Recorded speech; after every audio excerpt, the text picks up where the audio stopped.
The sound of our footsteps echoed through the forest as we ran. I didn't dare look back, not after what we'd seen. My lungs burned, my legs ached, but stopping wasn't an option. Because whatever was following us wasn't human. And it was getting closer. Keep running, don't stop. I can't breathe. 3 hours earlier, this was supposed to be a simple hiking trip. My girlfriend and I had been planning it for weeks. The Blackwood Trail was famous for its views, not its horrors. If only we had checked the weather forecast more carefully. If only we had told someone where we were going. If only we had turned back when we first felt something was wrong. The morning had started perfectly. Clear skies, cool breeze. The kind of day that makes you believe nothing bad could ever happen. Did you pack the extra water bottles? Yeah, and the trail mix you like, the one with the chocolate pieces. You're the best. This view is incredible. I can't believe we haven't done this trail before. We were about 2 hours into our hike when the weather changed. It wasn't gradual. 1 minute the sky was clear. The next it was covered in thick, dark clouds that seemed to appear from nowhere. That's weird, the forecast didn't mention any storms. Maybe we should head back? We're already halfway, the ranger station is closer. If we keep going forward, let's just pick up the pace. That was my first mistake. Always trust your instincts. Always turn back when something feels wrong. But I was stubborn, and now we were paying the price. The rain started about 20 minutes later. Not a gentle shower, but a downpour that soaked us within seconds. The trail quickly turned to mud, making each step treacherous. I can barely see the path anymore. There's a small cave up ahead, we can wait it out there. The cave wasn't on any of the trail maps I'd studied. It was just a dark opening in the side of the mountain, barely visible through the curtain of rain. But it was dry, and at that moment, that was all that mattered. The inside was larger than it appeared from the outside. The ceiling was high enough for us to stand comfortably, and it extended back farther than our flashlights could reach. This place gives me the creeps. It's just a cave. We'll stay near the entrance until the rain stops. We sat in silence for a while, listening to the rain pounding outside. That's when we first heard it. A sound that didn't belong. A soft scraping, like nails on stone, coming from deep within the cave. Did you hear that? Probably just water dripping or an echo from outside. No, listen.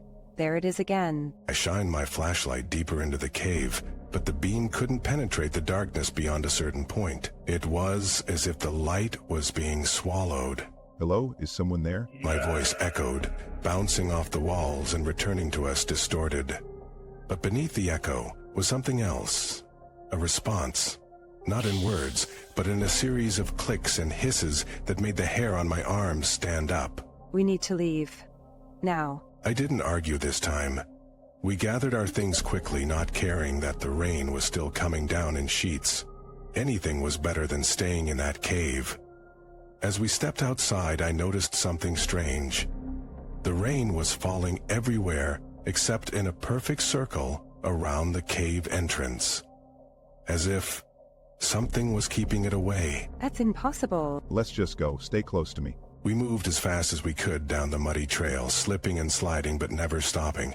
The ranger station was supposed to be another hour's hike, but with the conditions, it would take longer. After about 20 minutes, I realized the rain had stopped. The clouds were still there, blocking the sun, but the downpour had ceased as suddenly as it had begun. Do you think we're being followed? Why would you say that? I keep hearing something behind us, like footsteps, but not quite. I stopped and listened. At first, there was nothing but the drip of water from the trees. Then I heard it, a soft, rhythmic sound. Not footsteps exactly, more like something being dragged across the ground, and it was getting closer. Let's pick up the pace. We started moving faster, no longer caring about the slippery trail. Every few minutes, I would glance back, but the path behind us was empty. Yet the sounds continued, sometimes fading, sometimes growing louder. The trail narrowed as we approached a ridge. On one side was the mountain wall, on the other a steep drop. We had to move in single file, with me leading the way. It's getting closer. I turned to look at her, and that's when I saw it.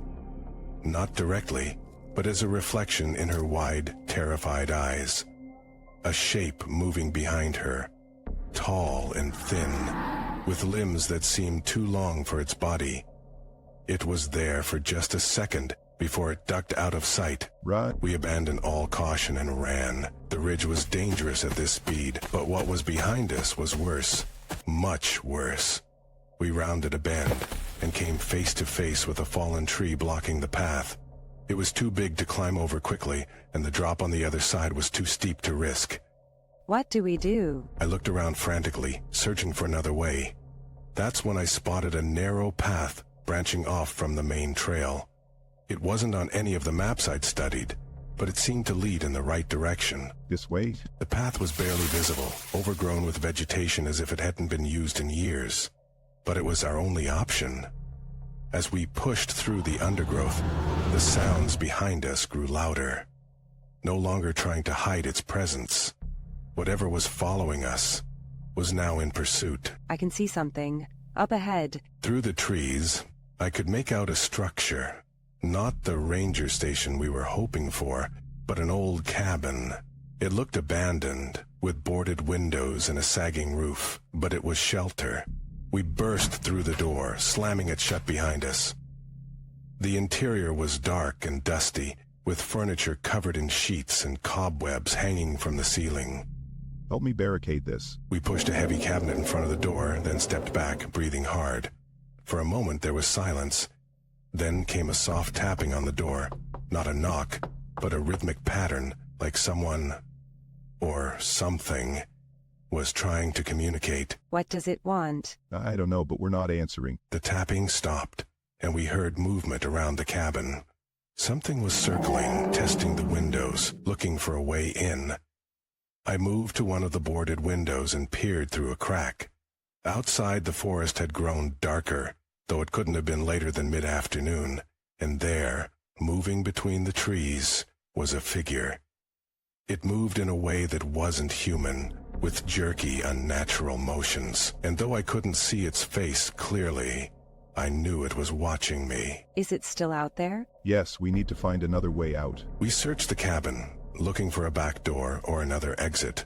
In the kitchen, we found a trap door in the floor, leading to what appeared to be a cellar. I'm not going down there. We might not have a choice. A loud crash from the front of the cabin made us jump.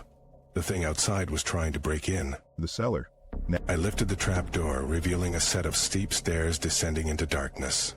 My flashlight beam showed a dirt floor and stone walls. It looked like a root cellar used for storing food.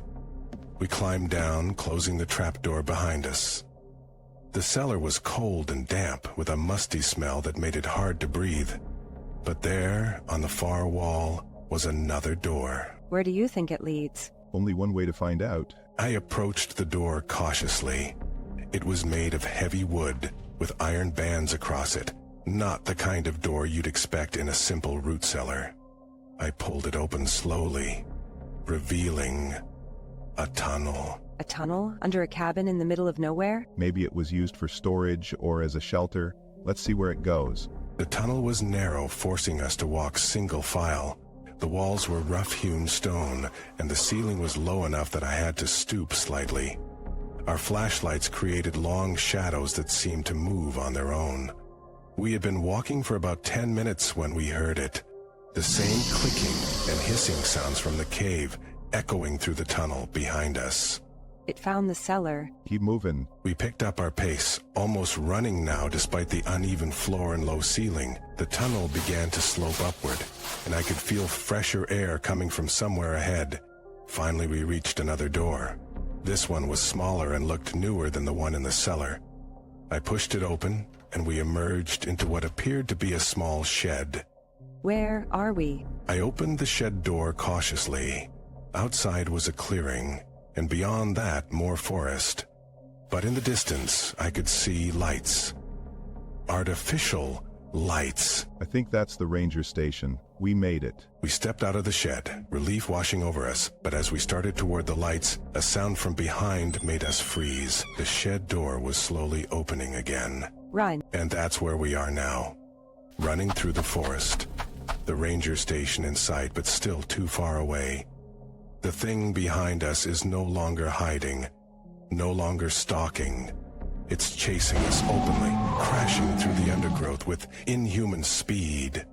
We're almost there. Don't look back. I can't keep going. She stumbles and I grab her arm, pulling her along. The ranger station is just ahead, its lights a beacon of safety in the gathering darkness.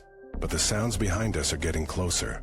With a final burst of speed, we reach the clearing where the ranger station stands. There are people outside. Rangers in uniform who look up in surprise as we burst from the tree line. Help us. Something's chasing us. The Rangers react quickly, moving toward us with flashlights and what look like weapons. We collapse on the ground, gasping for breath, as they form a line facing the forest we just emerged from. Do you see it? Is it still there? I turn to look back at the forest edge. The trees stand silent and still. There's no sign of movement, no sound of pursuit. It's as if whatever was chasing us has vanished. What was chasing you folks? I don't know how to describe it. It wasn't human. Let's get you inside. You're safe now. They lead us into the station, where it's warm and bright. They give us blankets and hot drinks, and ask us to explain what happened. We tell them everything. The cave, the sounds, the cabin, the tunnel. They exchange glances, but say nothing. You're not the first to come through these woods with stories like that. What do you mean? This area has a history. The locals avoid certain parts of the forest, especially after dark. The cave you found isn't on any official maps for a reason. A chill runs down my spine despite the warmth of the building. The ranger notices my expression and continues. Legend has it that something lives in these woods. Something old. It doesn't like trespassers, but it usually just scares them away. The ranger doesn't answer directly. Instead, he walks to a filing cabinet and pulls out a folder. Inside are missing persons reports, dozens of them, dating back decades. Not everyone makes it to the station. That night, they let us stay in the station's bunk room. They say it's because the roads are still too muddy from the rain, but I can see in their eyes that there's another reason. They're watching the forest, waiting to see if whatever followed us will approach the station. I lie awake, listening to the sounds of the night. My girlfriend sleeps fitfully beside me, occasionally murmuring in her dreams. Outside, I can hear the rangers talking in low voices, their flashlight beams sweeping the tree line periodically. Just as I'm finally drifting off to sleep, I hear it, faint but unmistakable, the clicking and hissing sound coming from just outside the window. I freeze, not daring to move or even breathe. There's a soft tap on the glass, the same rhythmic pattern from the cabin. Then in the darkness I see a shape outside the window, not clearly, just a silhouette against the night sky, but I can feel it watching me, studying me, and then, impossibly, I hear a voice in my head, not spoken aloud, but somehow projected directly into my thoughts, a voice that isn't human, composed of those same clicks and hisses, but somehow forming words I can understand. You found the path. You opened the door. You woke me up. And now, I'll never stop following you. The shape disappears from the window, but I know it's not gone. Not really. It's waiting, watching. And I know, with a certainty that chills me to my core, that we didn't escape today. We just postponed the inevitable.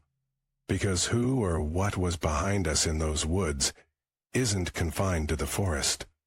It found a way out, just like we did, and now it's found us.